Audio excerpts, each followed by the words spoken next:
닷새 후에 대제사장 아나니아가 어떤 장로들과 한 변호사 도들로와 함께 내려와서 총독 앞에서 바울을 고발하니라.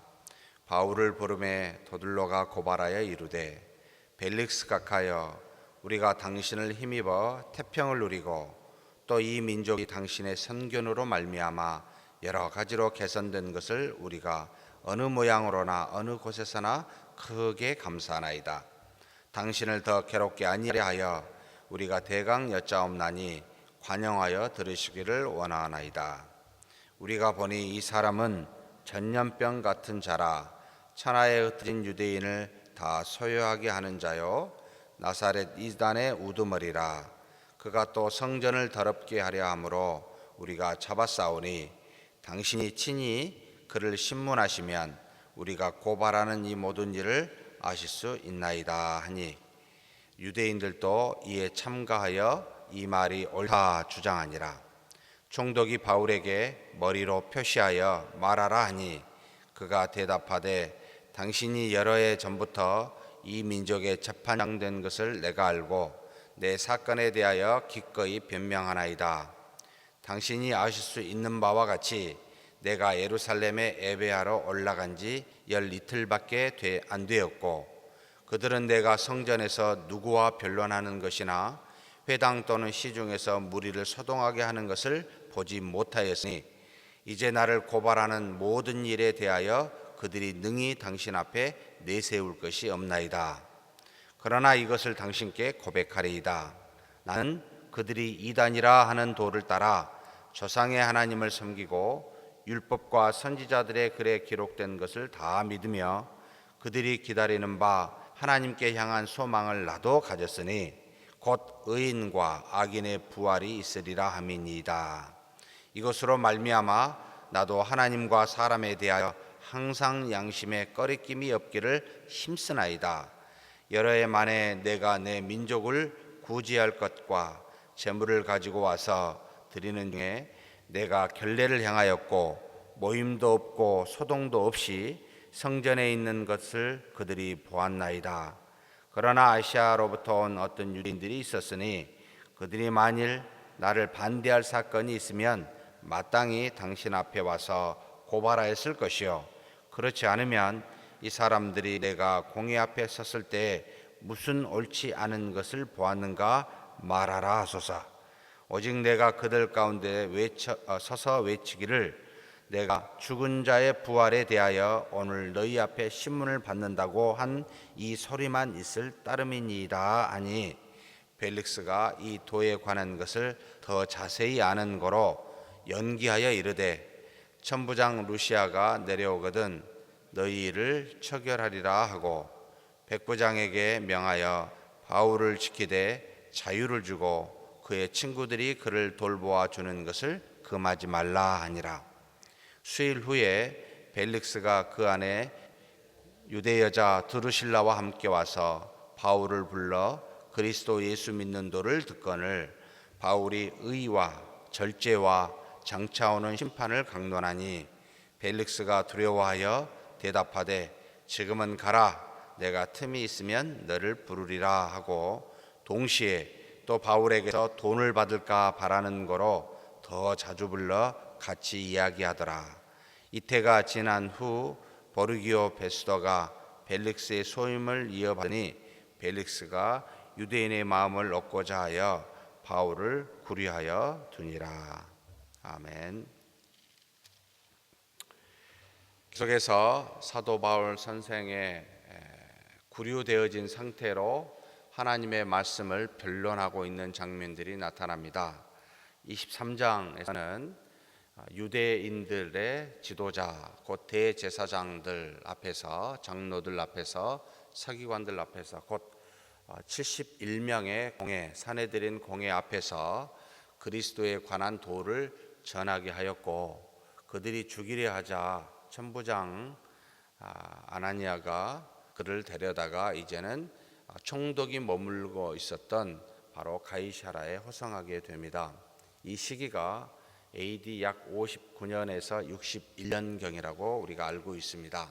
예수님께서 AD 30년경에 십자가에 못 박혀 죽으시고 난 뒤 한 30년 정도 뒤요. 이제는 사도 바울 선생이 1차, 2차, 3차 전도 여행의 총 10여 년 기간의 뒤 마지막 부분에서 이 예루살렘에 와서 바로 그에게 전달해 준 연보 때문에 왔는데 거기서 붙잡혀 이제는 가이사랴에서 2년을 머물고 감옥입니다.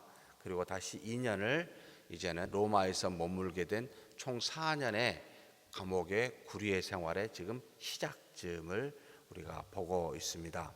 이렇게 해서 이제는 가이사랴 총독이 머물고 있는 그 도시, 총독은 로마에서 파견되어진 팔레스타인 지방 전체를 일종의 다스리는 로마의 가장 높은 직위에 해당이 됩니다. 그 밑에 천부장, 백부장, 군대의 조직이죠. 1000명을 다스릴 수 있는 그런 군대 장관, 군대장이요. 백부장은 100명, 말이 100명입니다만 실제적으로는 100명이 안 됩니다. 어찌됐든 그 밑에 이렇게 조직이 되어 있습니다만 전체적으로 모든 군사와 그 다음에 세금을 관장하는 그와 같은 로마의 관리가 총독입니다. 당시의 총독은 바로 벨릭스라는 사람이 있었습니다. 이 벨릭스는 노예 출신이었고 노예에서 자유인이 되어서 이 총독에 오르기까지 굉장한 실력과 권력 지향형이라는 것을 우리가 알 수가 있습니다. 어찌되었든 그가 이 유대 땅에 팔레스타인 지방의 총독으로 와서 가이사랴에 있었을 때 바로 이 바울이 거기까지 가게 됩니다. 자, 바울이 거기 와서 있었을 때 이제는 드디어 유대의 사람들이 장로들과 바로 제사장 아나니아가 오게 되죠. 아나니아와 더불어서 한 사람이 더 처음 가게 되는데 바로 여기 변호사 도들로라고 나타납니다. 아마도 총독 앞에 서서 제대로 고발을 하려면 우리로 말하면 좀 실력 있는 한 사람이 필요하겠다 해서 그들이 도들로라는 사람을 데리고 왔습니다. 그래서 총독 앞에서 바울을 도들로가 고발하게 된 내용을 말합니다. 벨릭스가 가요. 3절부터 나타납니다. 우리가 당신을 힘입어 태평을 누리고 또 이 민족이 당신의 선교로 말미암아 여러 가지로 개선된 것을 우리가 어느 모양으로나 어느 곳에서나 크게 감사하나이다. 변론의 초반부는 변론을 듣고 있는 재판장에 대한 칭찬으로 먼저 들어가죠. 굉장히 전략적이요 머리가 뛰어난 모습입니다. 당신의 치하에서 우리가 태평을 누렸고 당신이 여러 가지 모양으로 개선해서 우리가 많은 도움을 얻어서 크게 감사합니다 라고 선심성의 일종의 언어를 사용하고 있죠. 그러면서 이제 변론의 내용을 들어가게 됩니다. 당신을 더 괴롭게 아니하려 하여 우리가 대강 여짜옵나니 관용하여 들으소서, 들으시길 원하나이다 해놓고 바울에 대해서 5절에 대해서 이제는 고발하게 됩니다. 우리가 보니까 이 사람은 전염병 같은 자라, 천하에 흩어진 유대인을 다 수요하게 하는 자요 나사렛 이단의 우두머리라. 자, 지금 두 가지가 나왔습니다. 유대인을, 천하에 흩어져 있는 유대인을 소욕해 하는 사람입니다. 그 다음에 이 사람은 또한 이단의 우두머리, 나사렛 이단의 우두머리입니다. 예수님이었는데 예수님이 이제 돌아가시고 난 다음에 이 도를 전하는, 이단 종교를 전하는 우두머리가 지금 이 바울입니다 라고 했고, 세 번째 또 이야기하죠. 성전을 더럽게 하려 함으로 우리가 잡았습니다. 그러니 이를 신문하여 물어보면 다 나올 테니까 그렇게 해주십시오 라고 세 가지를 이야기하고 있습니다. 굉장히 단어를 정치적인 용어를 썼습니다. 유대인을 소욕해 하는 자. 자, 총독의 권한은 정치적인 것과 군사, 곧 세금에 관련된 부분에 대해서 다스려 그것을 로마의 속국 안에서 그 일들을 행하게 되는데, 기본적으로 로마의 속국의 정책은 자치의 모든 문화라든지 종교라든지 이와 같은 것은 거의 간섭을 안 하고 알아서 해라. 그러나 모든 정치적인 문제, 특별히 군사적인 문제라든지 세금의 문제는 철저하게 관리하는 것이 이 총독의 임무인데, 이 속국에서 가장 시끄러운 문제 중 하나가 소요가 일어나는 겁니다. 한마디로 로마의 통치 안에서 소요가 일어나는 것은 굉장히 민감한 정치적인 문제이기 때문에 이 도들로가 의도적으로 이 용어를 쓰는 겁니다. 이 전염병 같은 자가 흩어져 있는 유대인들을 소욕해 하고 있습니다. 정치적으로 뭔가 문제를 발생시키고 있습니다 라고 하는 언어를 쓰므로 이 벨릭스 총독으로 하여금 굉장히 이 바울을 향하여 이제는 뭔가 신문하여 그의 죄를 묻도록 유도하는 그런 용어이지요. 가끔 이런 용어를 쓰는 우리들을 보게 되고 현실의 정치들도 또한 보게 됩니다. 사랑하는 성도 여러분, 바울이 이에 대해서 뭐라고 변명하고 있을까요? 가만히 한번 살펴보면 많은 것들을 배울 수가 있습니다. 이 말에 유대인들도 이 더둘로의 말에 참가하여 이 말이 옳다라고 주장합니다. 그러자 이제는 총독이 바울에게 머리로 그래 변론해봐라 라고 이야기합니다. 바로 11절부터 나타납니다. 당신이 아실 수 있는 바와 같이 내가 예루살렘에 에베아로 올라간 지 열 이틀밖에 안 되었고, 정말 바울도 뛰어납니다. 자, 저들이 나보고 지금 소요하였다라고 말하는데 내가 예루살렘에 간 지 12일밖에 안 됐어요. 자, 그리고 12일밖에 안 됐는데 내가 성전에서 누구와 변론하거나 또는 회당이나 시중에서 무리를 소동하게 하는 것을 누가 보았는지 한번 증명을 해보라고 말해 보십시오. 나는 이런 일을 한 적이 없습니다 라고 정확하게 이야기합니다. 조금 더 구체적이죠. 뭐가 구체적입니까? 열 이틀밖에 되지 않았다라고 하는 구체적인 증거를 대고 누가 보았는지 한번 증거해보라 라고 하는 것도 굉장히 상당히 구체적입니다. 훨씬 신뢰감이 있는 표현이죠. 그래서 이 나를 고발하는 모든 일에 대하여 그들이 능히 당신 앞에 내세울 것이 없나이다 라고 항변하게 됩니다. 그러면서도 그는 자신이 믿고 있는 바를 정확하게 전합니다. 나는 유대인들을 소유하지 않았지만 나는 내가 고백하는 바 내가 믿고 있는 것이 이것입니다 라고 말하는 내용이 14절부터 나타납니다. 내가 이것을 당신께 고백하리이다. 나는 그들이 이단이라 하는 도를 따라, 나사렛 예수의 우두머리, 이단의 우두머리라 그랬죠. 이단이라 하는 도를 따라 조상의 하나님을 섬기고, 첫 번째입니다. 두 번째는 율법과 선지자들의 기록된 것을 다 믿으며, 세 번째입니다. 곧 그들이 기다리는 바 하나님께 향한 소망을 나도 가졌으니, 이 소망이 무엇입니까? 바로 의인과 악인의 부활이 있으리라 함에 대한 것을 내가 믿고 이 소망을 갖고 있습니다 라고 하며 자신이 지금 주 예수 그리스도를 믿는 믿음의 도를 세 가지로 표현하고 있습니다. 바로 하나님을 섬기고 있습니다.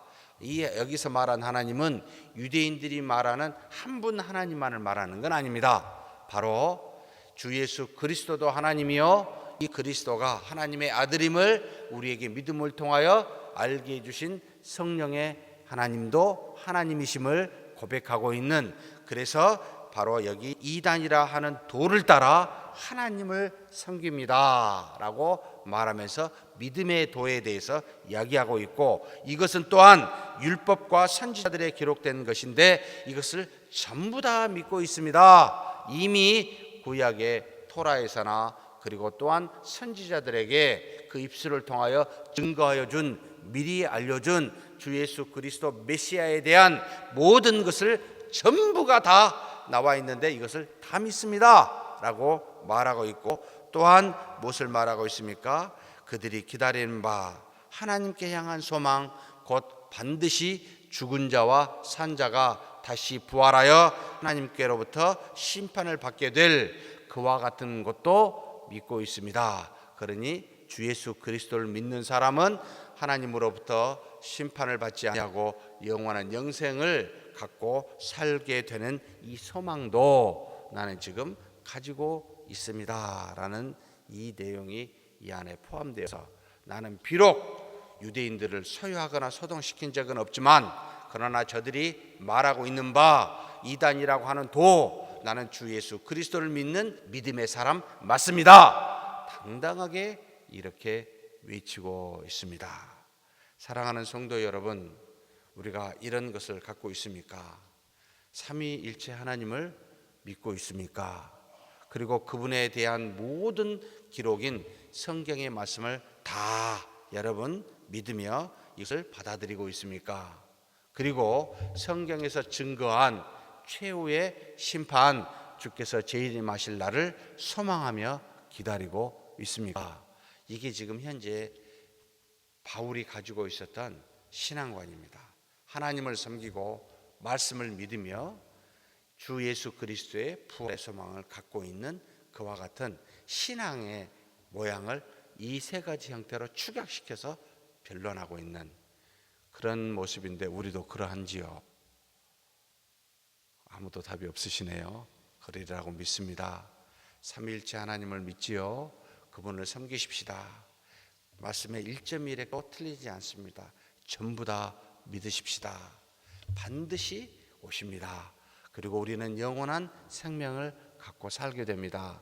그런 소망을 갖고 사는 저와 여러분이 되었으면 좋겠습니다. 그래서 그와 같이 말을 하면서 뭐라고 16절에 변론하냐면, 이것으로 말미암아도 하나님과 사람에 대하여 항상 양심에 꺼리낌이 없기를 힘쓰나이다. 이 믿음의 도를 따라 하나님 앞에서나 사람 앞에서 양심에 꺼리낌이 없도록 항상 힘쓰고 있습니다. 힘쓴다는 말은 실수할 수도 있다는 의미를 내포하고 있습니다. 잘못할 수도 있지만 계속해서 그와 같은 모습으로 하나님 앞과 사람 앞에서 살도록 애쓰며 믿음으로 살고 있는 중입니다 라고 현재 표현하고 있지요. 그런데 내가 여러 동안 떠나서 유대인들을 떠나 예루살렘을 떠나 여러 이방 지방을 다니다가 다시 내 민족 이 예루살렘에 왔는데, 그 이유는 바로 17절에 나오죠. 내 민족을 구제할 것과 재물을 가지고 이 예루살렘에 온 것이다. 예루살렘 교회가 힘들다는 것을 알고 구제할 재물을 가지고 왔고, 그리고 나는 예루살렘에서 일주일 동안 결례를 행하였고 그 중에 모임도 없었고 소동도 없이 성전에 있는 것을 그들이 보았는데, 도대체 언제 성전을 내가 더럽게 했느냐라고 지금 다시 변론하고 있는 것이지요. 그러면서 아시아로부터 온 유대인들이 자기에 대해서 고발했는데, 마땅히 내가 서열을 일으키고 문제가 될 만한 일들이 있으면 이야기해보라 하십시오. 저들이 내가 믿는 도에 대해서, 그리스도에 대해서 말을 하기 때문에 저와 같이 나를 고발하는 것이지 다른 이유로 나를 고발하는 것이 없습니다 라는 것을 정확하게 표현하고 있습니다. 나는 그리스도 때문에 핍박을 받는다면 받겠지만, 그러나 다른 이유로 나를 고발하고 고소하는 것은 나는 받아들일 수가 없습니다. 왜? 나는 그렇게 한 적이 없기 때문에. 그러니 그 말은 부당합니다. 그러나 나는 그들이 말한 대로 부활의 도에 대해서 정확하게 알고 전하고 있는 건 맞습니다 라고 하는 것이 바로 21절에 나타납니다. 오직 내가 그들 가운데 서서 외치기를, 내가 죽은 자 부활에 대하여 오늘 너희 앞에 신문을 받는다고 한 이 소리만 있을 따름이니이다. 내가 이것 때문에 지금 그들에게 고발을 당하고 있습니다. 사랑하는 성도 여러분, 주 예수 그리스도를 증거하면서 핍박을 받는 것은 우리의 의요 상급인데, 다른 잘못으로 고발당한다면 이는 우리의 부끄러움입니다. 그러니 우리가 돌이켜야 되겠지요. 우리의 부당한 행위나 말로 인하여 상대로부터 여러 가지 고소를 당한다면 참 부끄러운 겁니다. 그러나 그리스도를 믿는 믿음 때문에, 신자라는 이유 때문에 핍박을 받는다면 우리는 너무 기뻐해야 됩니다. 너무 잘 살고 있는 거예요. 내가 신자이구나, 그것 때문에 핍박을 받는구나, 하나님이 나를 상급을 주기 위해서 이렇게 바울과 같이 여러 핍박을 통해서 하나님을 증거케 하는구나 라고 생각하여 우리는 감사해야 됩니다. 벨릭스가 이 도에 관한 것을 더 자세히 알고 있었습니다. 왜요? 뒤에 잠깐 나오는데 바로 벨릭스 아내가 유대 여자였습니다. 유대 여자 드루실라입니다. 드루실라가 왜 여기 이름이 등장하냐면 바로 헤롯의 아그리파 1세의 막내딸입니다. 아그리파 1세는 사도 중에 바로 야고보를 죽였었던 요한의 형녀였던 야고보를 죽여 충으로 죽음을, 한마디로 모든 영광을 하나님께 돌려야 되는데 군중들이 자기를 향하여 신이라 할 때 뻐기고 그것을 그대로 받자 하나님께서 이 교만함을 벌레로, 무슨 벌레인지 모르겠어요. 아마도 어떤 중한 병이라고 보입니다만 그 벌레로 인하여 죽었었던 그 왕의 분봉왕입니다. 바로 막내딸, 굉장히 뛰어난 미인으로 알려져 있습니다. 그런데 세 번째 남편이 지금 여기 벨릭스 총독으로 나와 있습니다. 그래서 이 총독하고 이 두루실라는 나중에 유대인들이 한마디로 왕 네로 왕에게, 황제였습니다. 로마에 부정 축제를 하는 것에 대해서 고발하여 결국은 추방을 당하고 나중에 화산에 의해서 그 지역에서 매몰당한 것으로 기록되어 있습니다. 요세푸스라는 역사가 AD 150년경에 쓴 역사책에 기록되어 있긴 합니다. 어찌되었든 이 벨릭스가 유대 여자 두루실라와 함께 이 도에 대해서, 그리스도에 대해서 이미 알고 있었어요. 그런데 여기 읽어보니까 지금 24절에 수일 후에 벨릭스가 그 안에 유대 여자 두루실라와 함께 와서 바울을 불러 그리스도 예수 믿는 도를 듣거늘. 자, 복음을 증거하는 것에 대한 내용이 또 나타납니다. 바울이 그들에게 증거합니다. 세 가지 내용입니다. 아주 간단하게 나왔습니다. 의와 절제와 장차 오는 심판을 강론하니. 의와 절제와 심판에 대한 내용을 말합니다. 의는 뭘까?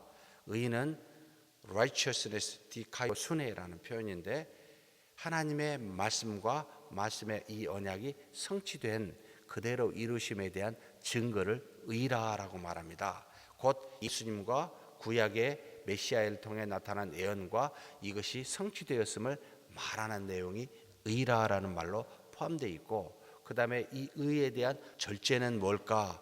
그러니 하나님을 믿는 믿음의 사람은 최종적으로 근본적으로 나타난 삶의 축약이 이 절제라고 합니다. 마음에 있는 은혜는 평강으로 표현하고, 남을 향하여 나아가는 하나님의 은혜는 사랑으로 표현하고, 자신의 삶의 총체적인 말은 절제라는 것으로 성경에 나옵니다.